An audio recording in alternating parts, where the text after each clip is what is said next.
My video was stolen, not just copied, stolen. And what started out as a simple copyright dispute quickly spiraled into something far more sinister. A criminal record spanning 2 decades, a cult following, yes, they even call themselves minions, and a secret offer to make it all disappear. There's a reason why I am the king of content. It's because I'm smarter than the crazy beavers. Okay. DOA always wins. If you don't know me, my name is Kelly. I make videos about cults after growing up in a Scientology family and realizing how bloody crazy it was. Today, we are going to discuss professional protesting, and we're going to get into an internet beef that I never saw coming. I will include sources to the information I have found in the description of this video, but please note the claims made are only as accurate as the sources that they come from.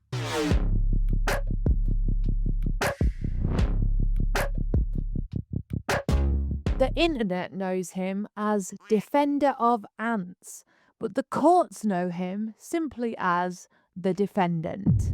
On March 10th, 2025, I issued a copyright strike on the channel known as DOA, or Defender of Ants, run by self-proclaimed professional protester Scott Hochstetter. YouTube actually flagged this video as an 100% match in my backstage studio, as it was a direct re-upload of part of one of my protest live streams. The video is called Asking Londoners If They Want to Join a Cult. I'll leave a link for it if you want to go and watch it. I have never interacted with Scott, much less collaborated with him, so it's a little odd that he would take this video and re-upload it to his channel with no commentary, without even so much as a link to my channel. I think his description said, hug someone. Yet he claims that he was just promoting me because he thought I was cool. I saw he had a second channel called Streamer Wars, and I figured he was just one of these trolling channels. At the time, he was fighting with SPTV channels at the time that he uploaded it, so my conclusion was that this was bait. If I asked him to remove it, I would surely end up on his BS bad actor list and in his Streamer Wars. Season 25. You thought the previous seasons were horrible? We have new rules in season 25. You're here for the content. We're on your war here. From across the pond, some Kellycopter. Kellycopter, what are you doing to the Defender of Ants? What are you doing, Kellycopter? You might have noticed that the channel DOA is down. There is no DOA sites right now. She thought that copywriting me was a good thing. We're under attack. And why would you attack me, Miss Kellycopter? How dare you fight the anti-Scientology? Okay, but we gotta stop with the chat. We're gonna clean up the chat, okay? We're gonna be real, theater art, okay? Chat, you guys are failing me. The ant is not happy about this. This is 2 copyright strikes. One more copyright strike, and the whole 12,000 channel is gone. As he has mentioned many, many times, this is what he does. I was like, man, I wanna have a little tussle with her, and I wanna see if this got some like rocks to him or not. I don't know how they train you in the cult to like online trolling and back and forth. And I didn't know you had such thin skin, bro. It's theater art. I had Streamer Wars. That was my channel from the get-go. In January, when I came out to Hollywood, I had Streamer Wars. Everyone was fine with it. Everyone was fine with it when I was at La Poubelle. Everyone was fine with it. All of a sudden, DOA starting wars. He's starting wars, and no. And that was something that Michael was really pushing, was the Streamer Wars. You just want wars, and I'm not here for wars. And this is made up. It's a made-up thing. It's not real. Okay, I'm not in war. I don't have guns. I don't have missiles. I don't have anti-tanks. I don't have tanks. This is theater art. Okay? That's how I've explained this shit show.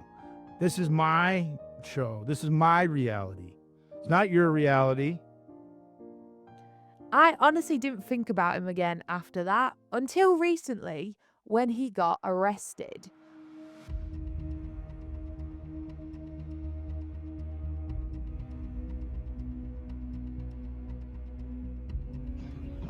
Okay, Swati's getting out of the RV, or as he calls it, his house, and he goes into the AM/PM. Just gonna skip. Oh, okay, so he's only in there for 60 seconds. Looks like he got maybe a yogurt parfait, maybe a assorted fruit cup. Come on, let's not do this, man. They keep swatting me. Look at the side door. You're swatting me now? A warrant for my arrest? Yeah. Come over here, we'll explain to you in a second, sir. You gotta be kidding me, man. You can record if you'd like. What's the warrant? What's the warrant? Right there. Go inside, you Nazi! No one likes child predators! No one likes child predators! Shut the up. You take our signs, off. Off. Call the police.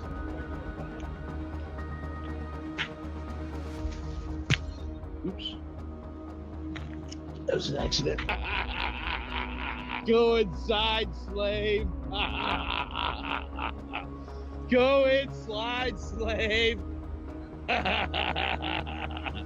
What a pitiful life. You're doing fucking God's work. Keeping it, handling that shit. Goodbye, slave. Happy Veterans Day, you loser. For a whole year, he has been racking up charges with the LAPD, who seem to be gunning for him for whatever reason. Now, why are you being so mean to me?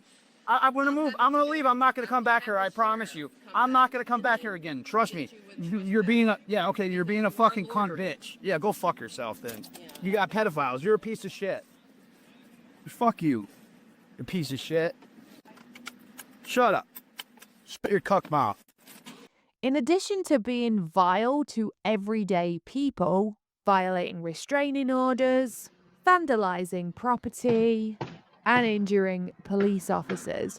I have a right to this jury. I have a right to this jury. Come on. Move out. I have a right. Move out. I have a right. Everybody leave. I am not that name. I'm challenging jurisdiction. Everyone out. Let the record show that I'm challenging. Crazy how much of this stuff is recorded. The list honestly goes on. This was not somebody I wanted anything to do with whatsoever, and I fully stand by my decision to remove my content from his channel. And if you want to read my full statement about this, you can have a look at it on my community page. It will be linked below this video.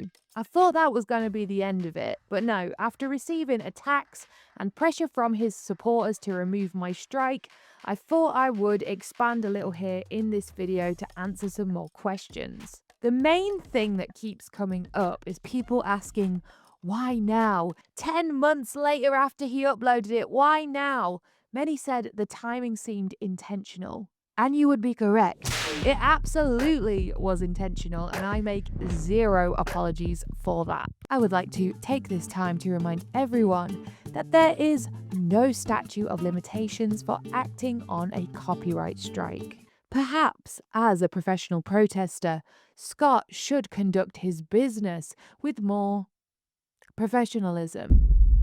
Maybe backing up his videos in the event that he might need it for legal reasons. Or perhaps refraining from stealing content from other creators.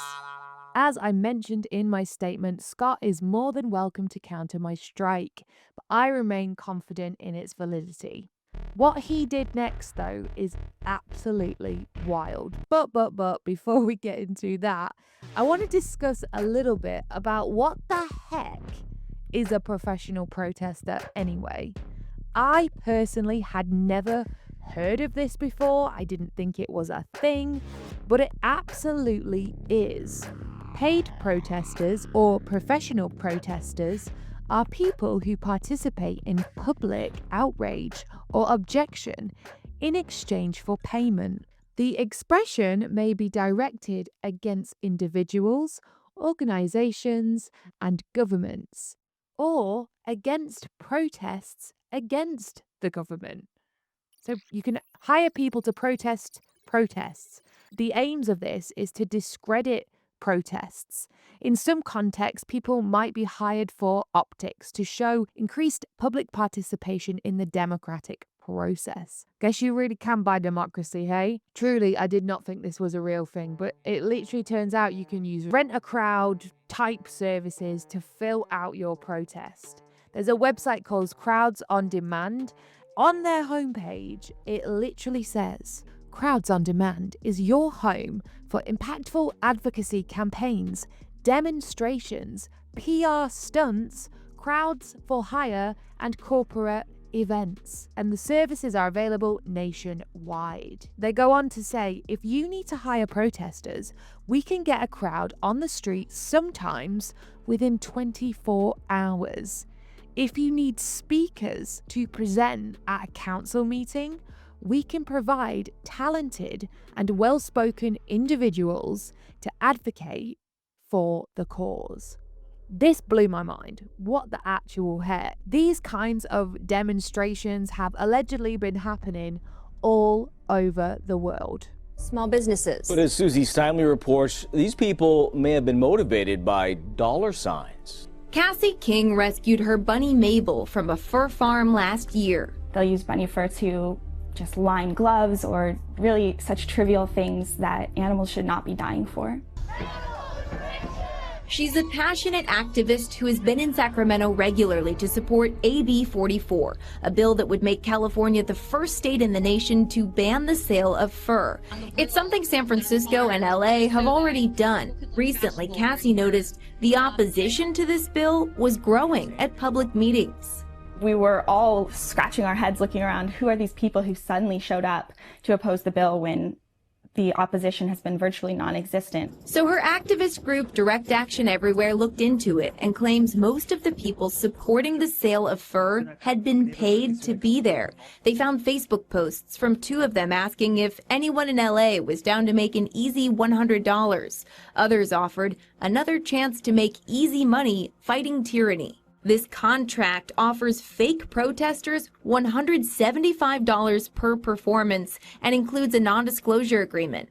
Paid protesting is a growing industry. Now, I am not an expert in the right way to protest, but I think that being motivated by purely money certainly seems wrong with causes that mean so much to so many. What is more scary is the idea of dismantling protests by using disruptors that can bring about police interference, making legitimate activists feel unsafe, and creating stigma around protesting and the people that attend them. So my question is, who is paying for this, and is it even legal? CBS News claims that in 2006, Alan Cullison, a Wall Street Journal reporter, who, along with James Bandler, uncovered a scheme in which people were paid by the Kremlin to participate in demonstrations. They stated, private individuals spent $150,000 to $200,000 in some months to rally thousands of demonstrators near spots such as United Nations headquarters and even the World Trade Center. State-controlled Russian television, whose content is closely guided by Kremlin handlers, covered some of the events, often as the only news organization present. Organizers said the effort was funded by private individuals, but they declined to name who. This account was supported by emails and other documents reviewed by the Wall Street Journal. Now, this sounds so out there, I know, but it does seem to translate to what is happening with Scott Hochstetter here on YouTube. Asked me to put me in the cage. I came out with $12,000. $12,000. And your name's smeared all over. $12,000. I'm waiting for that George Soros check. Best paid activist in the country right now. Quite a lot of people that have financially been have helped me do all this. I don't think I could have done this with a job, truthfully. This is my job at this point. And there's a lot of money that's been raised. There's been a lot of money that's been raised. There's been over $20,000 raised. So that's fucking amazing. That's amazing that a small channel like me, that makes it so much easier for me to move around. 20 grand is a lot of fucking money to come out of like nowhere in a week. And I really appreciate all that. And it's all going to go for legal. It's all going to be eaten up in legal fees, and that's fine. A lot of people donated to my PayPal and Cash App this week too. I appreciate that. Me destroying planters. Yeah, I destroyed the fuck out of the planters. Fuck yeah, I filmed it. I'm fucking proud of destroying the fucking planters. Hell fucking yeah. That's what a fucking activist does. These planters were unjust from the get-go. They're destroying fucking shit. Fuck yeah, I destroyed the fuck out of them. That is how you protest.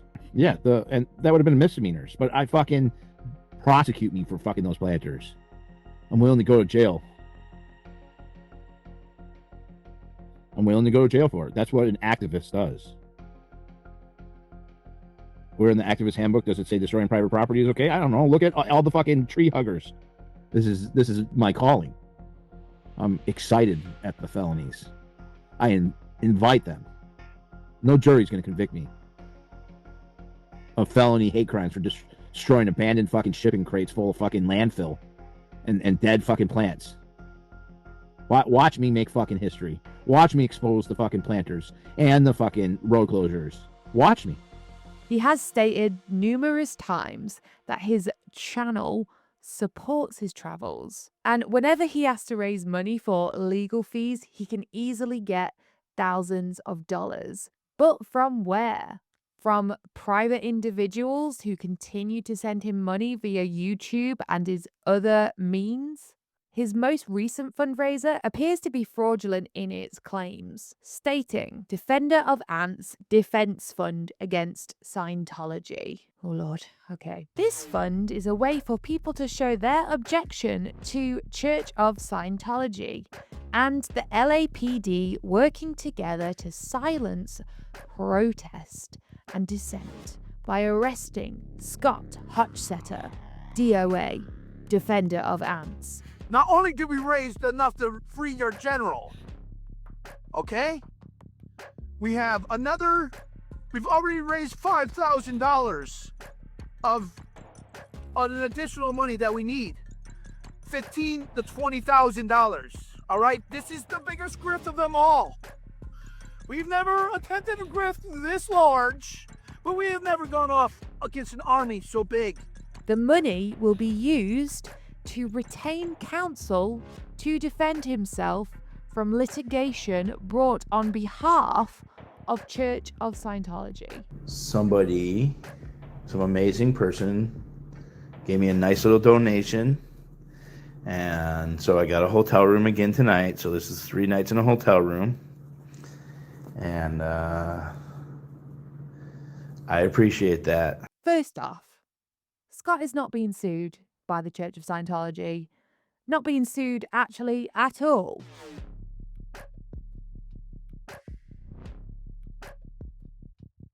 He also recently said that he would now be representing himself in court. So what the heck is he using this money for? Is he giving it back, or is he booking himself into a nice hotel and living off of it for the time being? I don't know. Now, Scott did reach out to me on March 17th in an email that does appear to be from his email address, and he offered me $1,000 to remove my copyright strike because he is, quote, desperate. He said, "I'm desperate, Kelly. I have no beef with you. I'm willing to pay you $1,000 for you to remove the copyright strike. My beef is with Aaron. If he struck you, ask him if that's where your beef is at." He says, "I'm sorry if I hurt you in any way, that you feel like I attacked you. I'm sorry." Well, thanks for your apology, mate. I won't tell anyone. No one will know you removed the strike. This is my livelihood. I've done thousands upon thousands of videos, and my travels are funded by my channel. I'm going to pay for a retainer tonight for a copyright lawyer to deal with these claims. You had every right to take your video down. That's not the issue. The fact, interesting, that it's coordinated is what the issue is. I will subpoena phone records and emails and use full force of the law to defend my livelihood. I don't want anyone to lose their channel, including Aaron, as the cause is much more important than the personalities. I know Aaron has coordinated channels to mass report channels. I have screenshots of him saying to mass report, and I have messages of him attempting to shut down SBTV Foundation coordinated with other channels using copyright process. What the heck does this mean? What Aaron is doing is called brigading. Oh God, here we go. I really hope you reconsider. Like I said, this can be kept between you and me. Now, I got a few thoughts on this whole email, but first off, how on earth could this be a coordinated attack? I'm the only one that knew that Scott had a copyright situation, that he had uploaded my content, because it literally came up on my studio, my back end. Nobody else could see that. Nobody else asked me to strike him. I didn't even know the third person that he got a strike from. Which, by the way, if YouTube takes your channels down because of a terms of service violation, they take all of them down. So I don't really know what is going on there. To be honest, it sounds like Scott should be more concerned with his consistent content theft instead of brigading, which, by the way, that it seems that he is actually guilty of, after saying on a live stream that he wished more people would put pressure on me to remove his strike. No, we don't need to attack. I'm not trying to attack Kelly. I wish that some of the other people would put a little pressure on her and just be like, why are you doing that? I have received floods and floods of comments from his followers, who, by the way, refer to themselves as minions, and even one supporter of his that decided to spend 2 hours refreshing my comment section under my statement to see which comments I would delete next. We really are in the creme de la creme of content creation here, people. As per the definition that he sent me, is he not encouraging or organising a group of people to harass, abuse, or attack another individual or group on or off YouTube? I would think that he is, considering all of the messages I have received. I believe in standing up to bullies. I will continue to defend myself and my work. Oh, and in case you're wondering, I did not accept his offer of $1,000 for the removal of my strike, and I'll look forward to hearing from his copyright lawyer and what they think about all of this. I believe that Scott is a scammer and potentially dangerous to the public, hence why I'm making this video. The definition of a scam is when you trick people for money for a specific purpose, but then spend that money not as intended. I don't know how many times he has raised legal funds only to live off them instead of paying for a lawyer, but I'm sure this grift will continue until he is stopped. To the next community he gets involved with, you have been warned. You might have noticed I've decided not to comment on other YouTubers and people surrounding this situation. It doesn't mean that I don't have feelings about them, but I don't share everything I think and feel on the internet. And why? Well, because it's healthy to have boundaries, and because this is not my diary, nor is it my therapy. I think that's everything I wanted to say on this situation. I hope this has cleared some things up for some people and brought some clarity to the situation. Do let me know what you think in the comments down below. If you want to learn a little bit more about me and my story growing up in Scientology, then you can click on this video here, which I uploaded a couple years ago, but it will explain it all. And if not, I will see you in the next video. Bye-bye for now. Last time you put me in a cage, I came out with $12,000. $12,000. And your name's smeared all over. $12,000 on the waiting for that George Soros check. Best paid activist in the country right now.